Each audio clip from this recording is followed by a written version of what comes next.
Let's talk about communication. This is Now Tell Us. I'm your host, Anthony Morore. At Now Tell Us, we have guests come and tell us stories. They come and inspire us. They come and talk to us about a subject that they are passionate about. And always, we are having some great guests come and talk to us. They come and tell us. And when I say always, that means even today we have a great guest with us. His name is John Watkis. He's going to be here shortly talking to us about communicating your ideas effectively. And I won't take one more minute. Always, I will go there to meet with him, and I'll invite you to join me as we go to meet with John. And please remember to share this episode with all your friends. If you have a question as we are going on, please ask. We can always answer it. If you have a comment to make, please do, because we love feedback and we appreciate your participation in this conversation. And now, join me as we go together to meet with John. Here we go.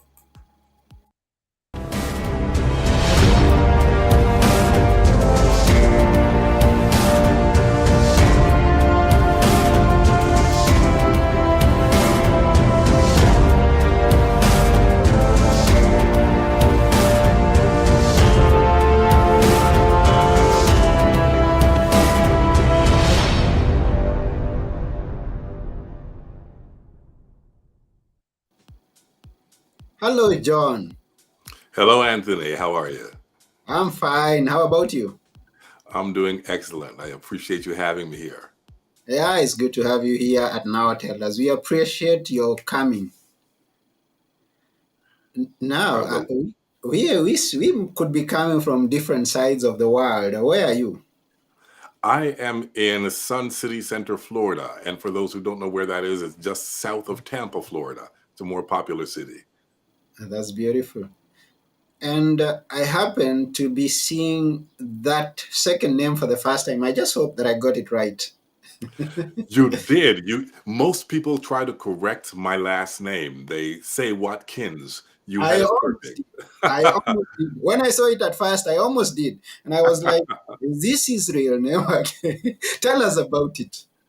You got it right. Mhm. Apparently, it is a name that is from Wales. It's a Welsh name. 1 in 10 million people has it, from what I understand. So Mhm. it's easy for me to find family if I look for my last name. That's beautiful. And it's also an easy thing to find you on Google, I guess. It is. It is. Some people might have two S's as opposed to one S, but for the most part, it is very easy to find me. Okay. Any special meaning to it? None that I know of. Okay. That's to do with names, and they are important. And it's good that I got yours right because that's the sweetest music in anyone's ear when your name is got right. Anyway, we keep going. You are an international acclaimed speaker. You've been to several countries, and you've taught courses on speaking. You've also, as I saw it from your profile, prepared speeches for some great people around. Now, isn't that a wonderful thing to have you here? Great, thank you. And you may have missed written a book on public speaking as well. Wow, So the that's book is good. called Speaking Notes, the 8 Essential Elements to Make a Speech Sound Like Music to Their Ears. Yeah. Music to their ears. And therefore, we are going to be talking just about speaking. And at this point, I'm inviting once again everyone who's listening or watching us out there to be part of this conversation. We appreciate your presence. Now, when is it? Did you start speaking? I know you started speaking when you were young. Yeah. Tell us about that and about your professional speaking journey. I have always been in some way, shape, or form, a prolific speaker. And by that, I mean in my younger years in school when we would sell chocolate bars. most of the students would walk up to someone and say, "Would you like to buy a chocolate bar?" Mm-hmm. Not me. I Mm-hmm. would say, "Hello, my name is John Watkis, and I go to Oakdale Junior High School, and we're fundraising so that we can take trips and go camping. And if you would be able, I'd love if you could help me out by purchasing a $2 chocolate bar that will go towards our trips." That's the way that I sold chocolate. So I've always been speaking in some way, shape, or form on a more prolific level. In Mm-hmm. the early years within my church, they recognized that I had a speaking ability. Mm-hmm. And so it started with sermons, a lot of sermons. And although you won't necessarily hear that in my presentations, the style that I learned in using analogies and using metaphors comes from that time teaching sermons. Mm. Professionally, I started in 1996, which Mm-hmm. is half a life ago for me. Ah, sure.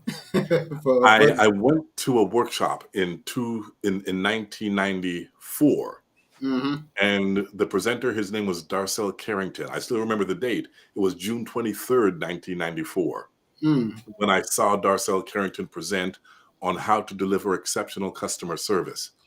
And I sat there in the room thinking, that's what I want to do. Mm-hmm. It was 2 years later that I would begin doing presentations full time, traveling the world.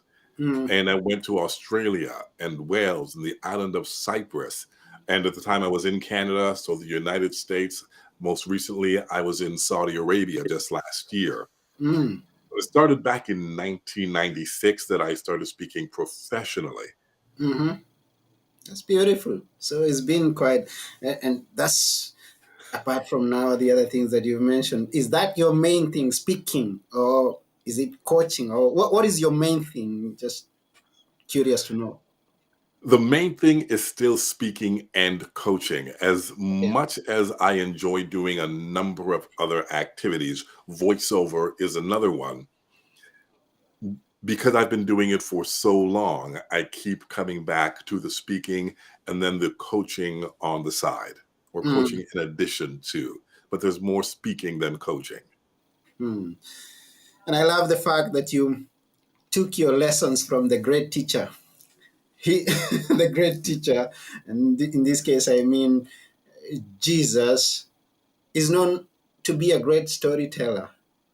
He is the one that gave examples, and he says the kingdom of God is like and he teaches people on how the kingdom of God is like, and they understand better even when he gives analogies of how the kingdom of God is like. So we get it from where you're coming from. Absolutely.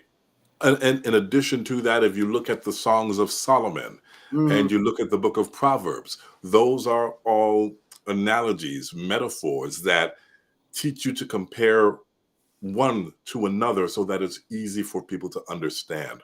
mm-hmm, And if you continue to read, you will start to think that way. And so mm, spending a lot of time reading through Proverbs and Psalms and through the teachings of Jesus did give me a way of thinking, so that when I see someone walking down the road and tripping, it becomes a parable. I can't help it now. yeah, and it gives you an effective speech, I guess, once you add the parables and the stories in it. Tell us a bit more about storytelling and public speaking. Storytelling is incredibly important because it connects you as a speaker to your audience. Mm, I'll make a pause and say something that most people are surprised to hear me say, mm-hmm, and that is, I don't believe you have to tell stories. I believe stories are important. I believe they're a great way to make a point. That being said, when I look at the I Have a Dream speech, if you look at all the time that Martin Luther King Jr. spoke, all the mm, words he spoke, he did not share a story. And mm, that is considered to be one of the most important and transformational speeches in history. Yet mm-hmm, there was no story there. Okay. That being said, Dr. King was an incredible speaker. He used analogies, he used metaphors, all Mm-hmm. of them metaphors, analogies, stories, statistics, they're all tools. Mm-hmm. The key to the story, though, is that the story has an ability to take you out of the present, put you in a moment where even though you had a different experience than the speaker, you Mm-hmm. identify with the feelings they had in that moment. And if you can identify with the feelings of your audience, they become more connected to you. And when they're more connected to you, they're more willing to hear what your message is. Mm-hmm. Beautiful. And thank you for that. Now, in writing speeches, because you say that you've written speeches, are there some names you could drop? Like famous names that you've written for? I don't know that there are famous names that I have written for. I have written for a Hall of Fame athlete who was inducted into the Kentucky Athletic Hall of Fame. I won't drop the name of that person. There have been politicians, and there have been those who donate to big causes. So I won't say names, but Mm, they've been in various areas, from the corporations to the nonprofits to the athletic fields. yeah, I just asked you about dropping names just for the sake, because because actually, I'm not a fan of people who just drop names right, left, and center.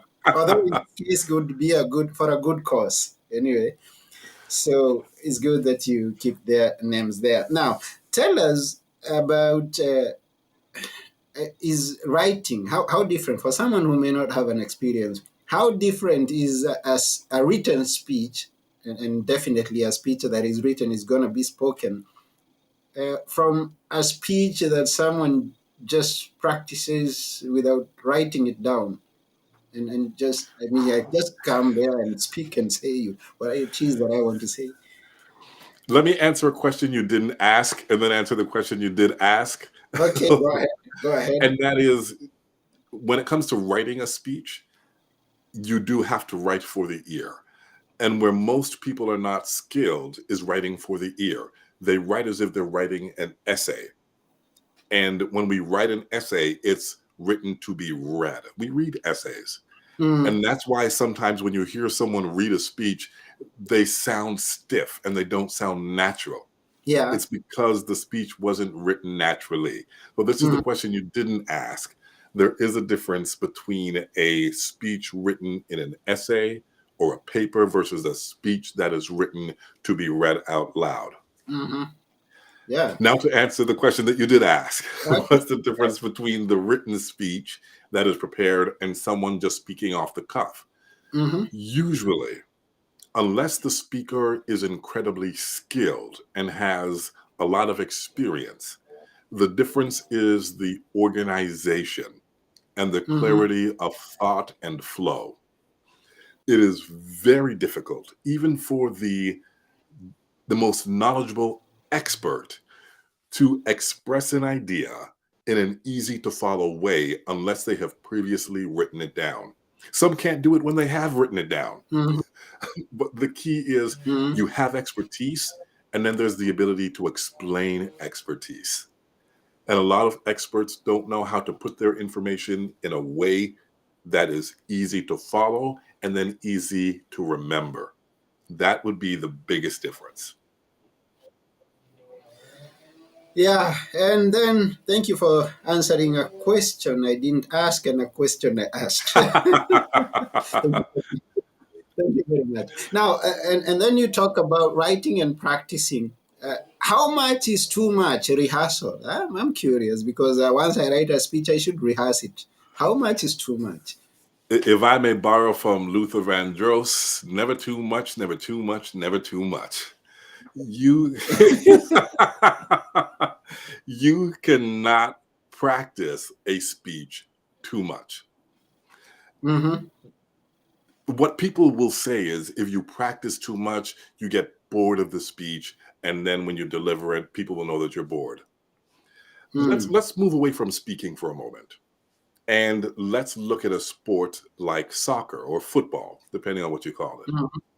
How Mhm. many hours do these players who are skilled, who have been doing this all their life, how many hours do they practice? Consistently, they play a game. Before the game, they practice. The next day, they practice. They're consistently practicing. Why? Because once they have the fundamentals down, then it is a matter of practicing the nuances.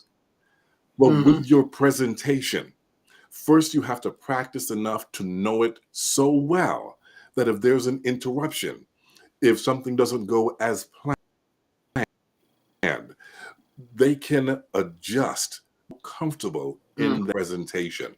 You can never rehearse too much. You can practice saying one Mhm. line many different ways. What I would not want to see a presenter do, and I do see some presenters do it, is to present the exact same way every single time, down to the line where they're about to shed a tear. You know it's coming. Mhm. That is too much. That is Yeah. not over rehearsed. It just means that they're not adjusting to the audience and to the event. So I say you Mm. can never practice too much. You do always want to be trying, though, in that practice to adjust, to do something a little Mhm. different than you did the time before, because you should have learned something the last time you did it that you can adjust this time around. Wow. So practice, practice, practice, practice. Absolutely. Never too much. Never too much. Yeah. Thank you for that. And then you're given, I don't know what area that you're focused on, because as a speaker, I don't believe that I can speak about just about everything.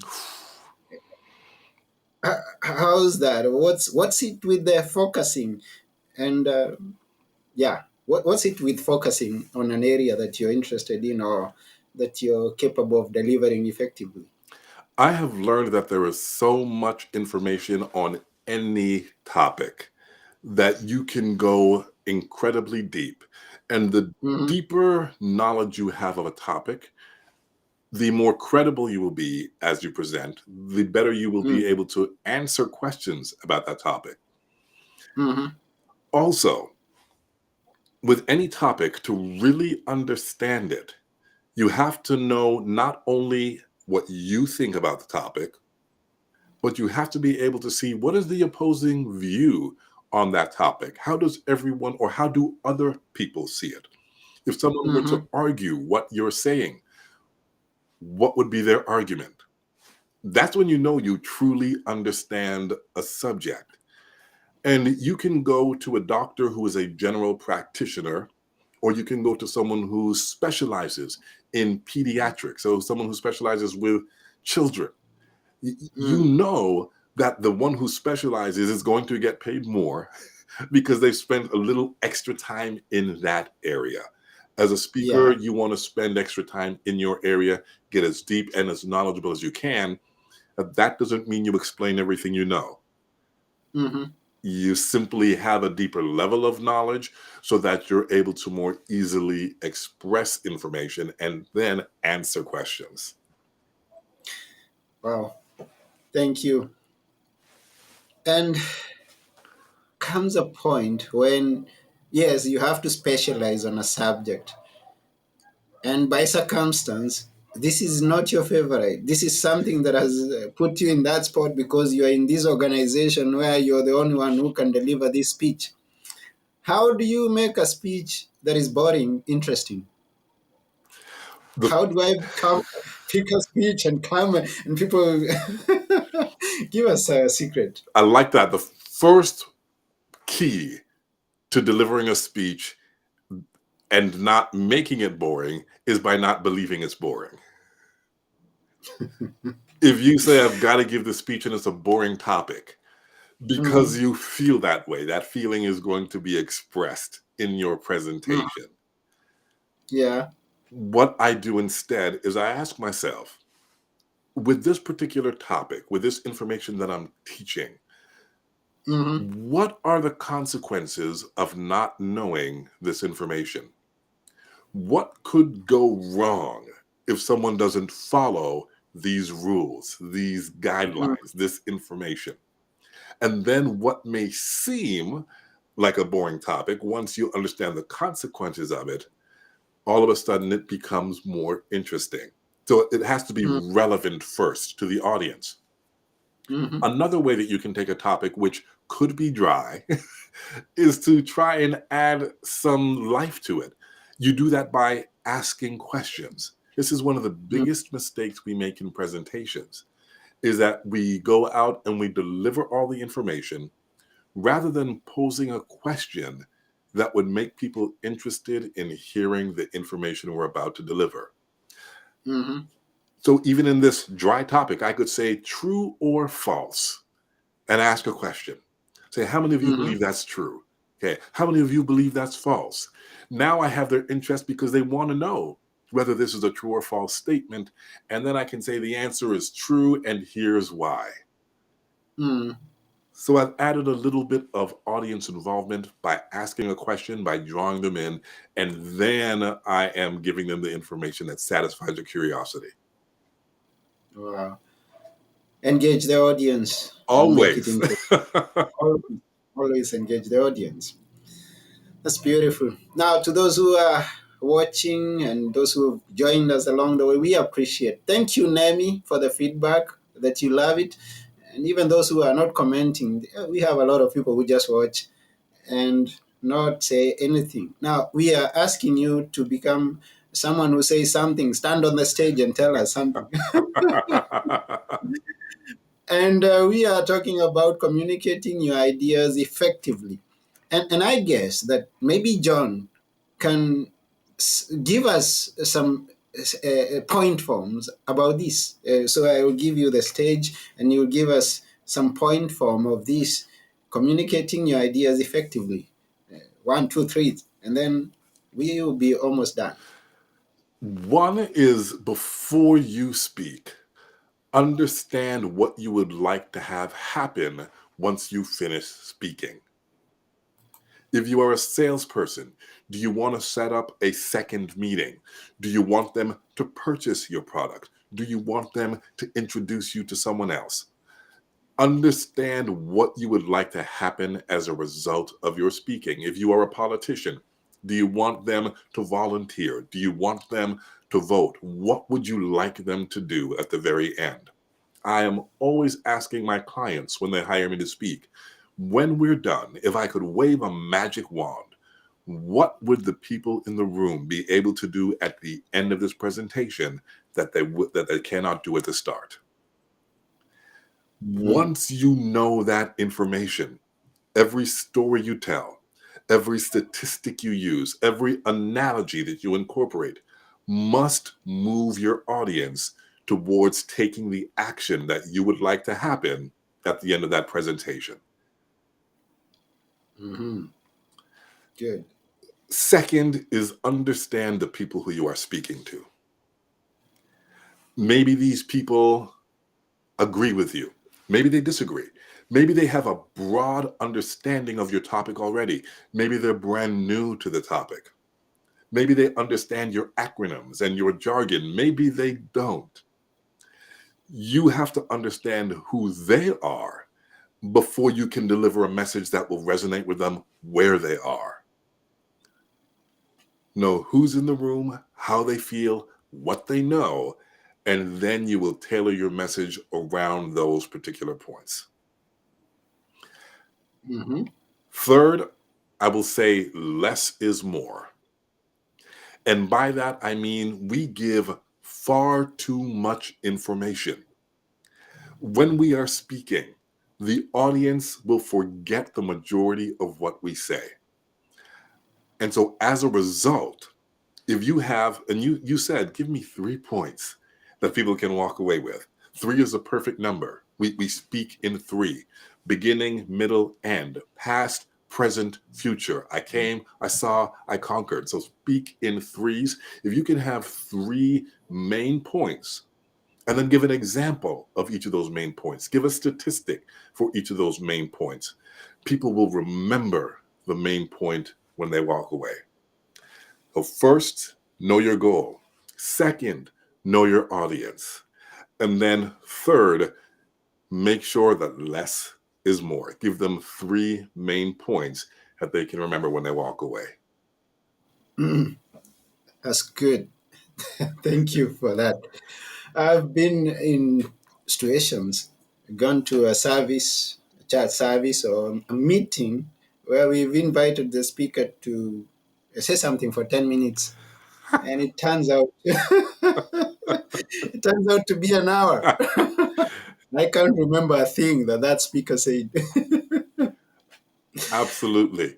There was a Hmm. saying that the thinking human being unable to express themselves stands in the same place as the person who cannot think.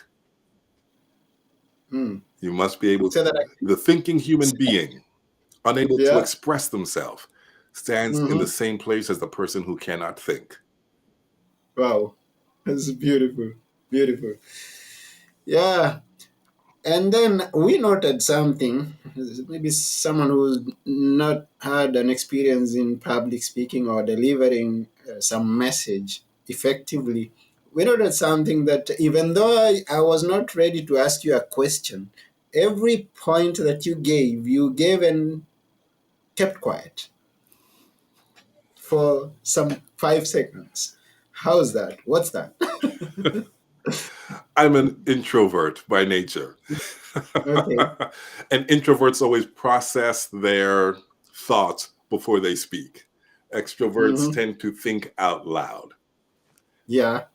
My goal is always to find the quick answer and then express it rather than speaking and saying, uh, uh, which is what most people spend their first 5 seconds doing.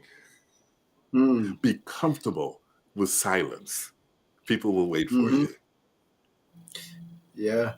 And you talked about, right here, you talked about the 5 seconds when you start speaking. Now, and this happens to be a great challenge to many of the first time speakers, and not only the first time speakers, even experienced speakers. Uh, I find it very hard to get started. It's like moving a train, pushing a train from the station with and making it go the first few seconds. Talk about how do you deal with that first 5 seconds, that when you're starting 10 seconds, the first part when you're starting to speak, because it's not always an easy one.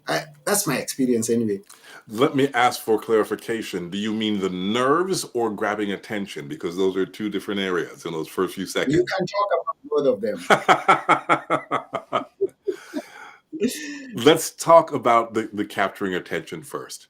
I will say Okay. something at the very beginning that is going to what I call hook the audience.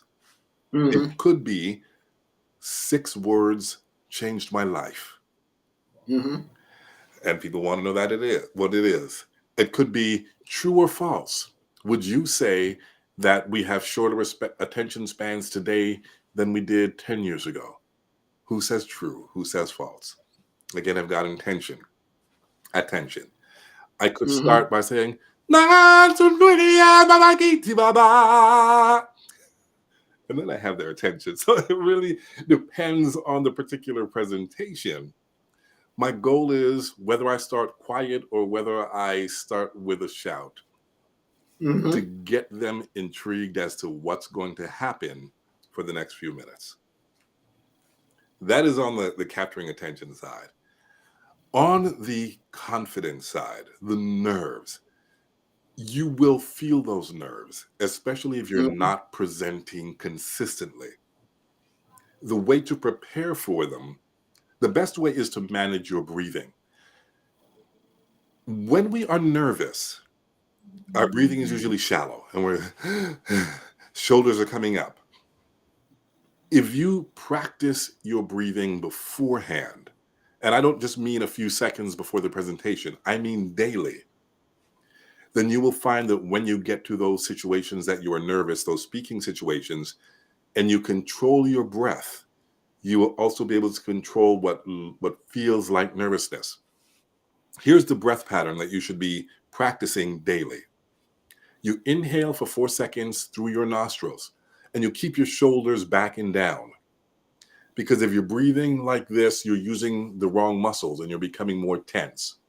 So when someone says take a deep breath and you see them go, they just made themselves more stressed out. Mm. Take a deep breath in 4 seconds.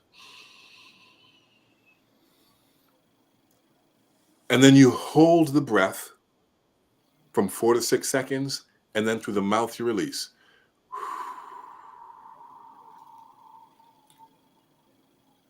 For 8 seconds. 4 seconds, 6 seconds, 8 seconds. You repeat that pattern. Practice it.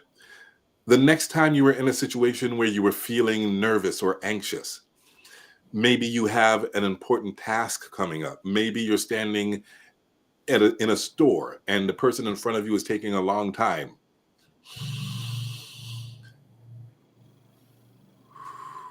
Because then your body knows that in nervous situations, this breathing is intended to calm it down.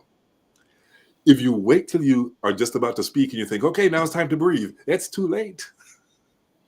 You need to practice ahead of time. 4 seconds in, 6 seconds, hold, 8 seconds, exhale. Practice that pattern. In addition, you notice that when athletes are out before a game, they're warming up. What are they doing? They're getting rid of the excess tension that is in their body. They're getting rid of the adrenaline or controlling the adrenaline. Mm-hmm. Watch an orchestra. An orchestra gets up to play. And before they play, you'll hear them warming up. They're controlling the adrenaline. As a speaker, you can do warm ups. I do tongue Mm-hmm. twisters. Sally sells seashells by the seashore. How much wood could a woodchuck chuck if a woodchuck could chuck wood? Rubber baby buggy bumper. I'm doing all of this before I speak. I'm doing lip trills. So I'm warming up, I'm stretching, I'm getting rid of the nervous energy, and I'm controlling the adrenaline. Mm-hmm. And then, most important is what happens up here. And that is, we are usually thinking, I hope I don't mess up. I hope I don't look stupid. I hope I don't make a fool of myself. We're thinking about all the bad things that could happen. That's increasing the nervousness. Mm. Instead, switch the thought. This audience is going to love this information. Once we finish today, here's what they're going to get out of it. If you can change that little shift in your brain from nervousness to I'm so excited about what I'm about to share, then you'll also be adjusting the feelings that happen inside of you. Breathing, controlling the adrenaline with stretching, and doing the internal adjustment that you're excited about what you're going to share with this audience and how they'll benefit from it. Wow. Thank you. That's quite something that you shared with us. And to be frank, I got it right. I mean, I got it wrong in the practice session. I think I was releasing a bit too fast, the breathing in, the breathing out. But then we're going to leave the people with this because I got that, and I hope that the person listening got it.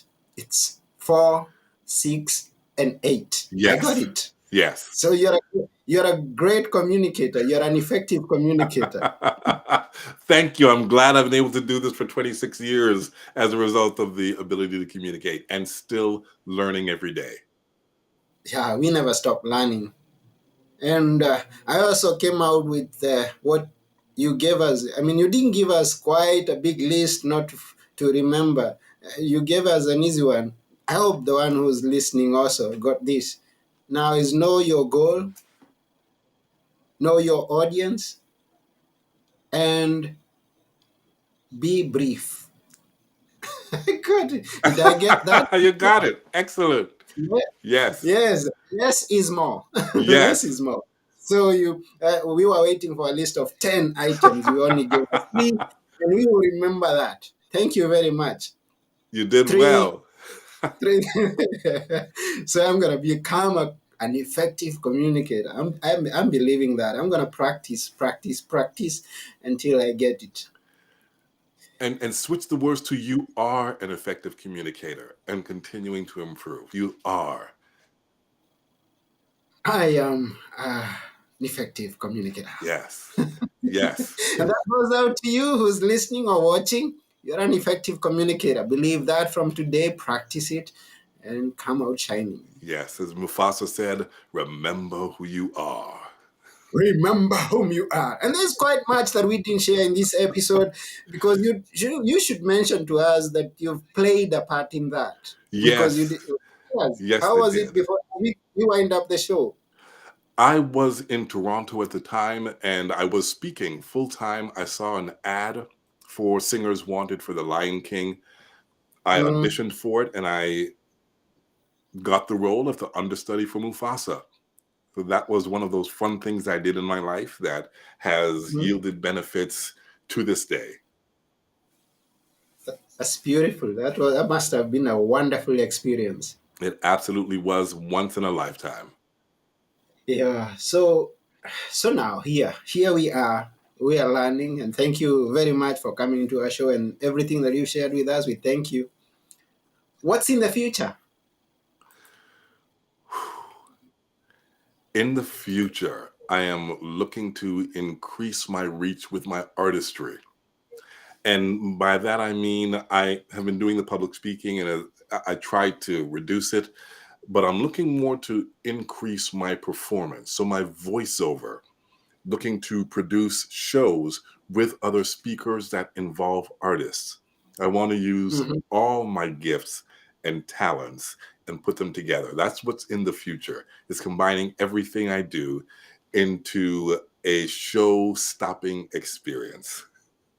You're already doing some show-stopping experience, and I wonder how it's going to be in the future. And we wish you all the best. Thank you so much. Appreciate it, Anthony. Yes, you're welcome. And you never know, there could be someone who's one of those people that you mentioned that could be listening to this. How do they get into contact with you in this case? They can contact me, John, John, at johnwatkis.com. No N. No, and let's give them the writing on the wall. That's Yes. johnkeys.com. Yes. So if you can actually go to the website www.johnwatkis.com, you can connect with John, and he's gonna sell you ice even though you are an Eskimo. Watch out. But it's all for the good. It's all for the good. Absolutely. Yeah, yeah. He's focused on doing some good to this planet, and we are with him. Yes, we are with you, John. Thank you so much, Keep going. Anthony. Appreciate it. We really appreciate your presence here, and all the best. But before we go, we'll ask you to leave us with a few words that we should always remember. Yes, you said less is more, so just a few words that we should always remember, in addition to the ones that we already do. A few words that come from Dr. Miles Monroe. He talks about potential. Potential is all you can do but haven't done yet, all that you can be but haven't become yet, how far you can go but haven't gone yet, and who you really are but no one knows yet. That's potential. Remember who you are. Remember who you are. Wow, wow, wow. This has been an episode and a half. Thanks to John. And we have come to the end of this show. We really appreciate you, John Watkins. What? I got it wrong. So I should keep on practicing. John Watkis. So that has been it. And we thank you, everyone who's watched or listened to. Even if you've listened to the recorded version, we appreciate your presence and your time. Thank you very much. That's about it. This has been Now Tell Us. I've been your host, Anthony Morore, and our guest was John Watkis. And we are saying, keep on speaking, keep on communicating, and bye for now. Bye bye. Bye.